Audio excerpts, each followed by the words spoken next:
మిమ్మల్ని అడిగితే కేసులు పెడతారా? మీరు కేసులు పెడితే నేను భయపడతానా? అరే బిడ్డ, నేను కేసీఆర్ శిష్యుని, నేను భయపడే ప్రసక్తే లేదు.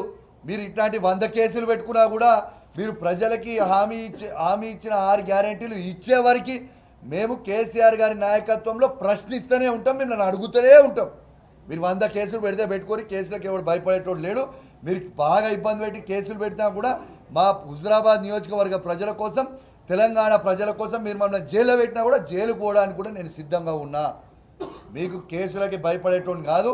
ఖచ్చితంగా మీ 6 గ్యారెంటీలు ఇచ్చే వరకు నా గొంతు విప్తూనే ఉంటా, మిమ్మల్ని ప్రశ్నిస్తూనే ఉంటా, మీకు అడ్డము తిరుగుతూనే ఉంటా. ఇంకో సంవత్సరం అయితే డైరెక్ట్గానే, ఇండైరెక్ట్గా ఏముండదు. ఇంకా మీరు ఇవ్వకపోతే ఇంకో సంవత్సరం వరకు ఓపెన్గా వెయిట్ చేస్తాం. డైరెక్ట్గా ముఖ్యమంత్రి కాన్వేకే అడ్డం తిరుగుతా. ఒక శాసనసభ్యునిగా రాసి పెట్టుకొని మీరు ఏం చేస్తారో చేసుకోరి.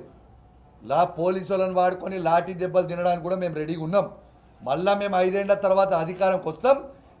ఎవరైతే మమ్మల్ని ఇబ్బంది పెడుతుర్రో అప్పుడు ఉంటుందిరా మీకు స్వామి రంగా, మామూలుగా ఉండదు, గుర్తు పెట్టుకోరని చెప్పి కూడా ఈ సందర్భంగా మీకు కూడా తెలియజేస్తూ సెలవు తీసుకుంటా ఉన్నాను.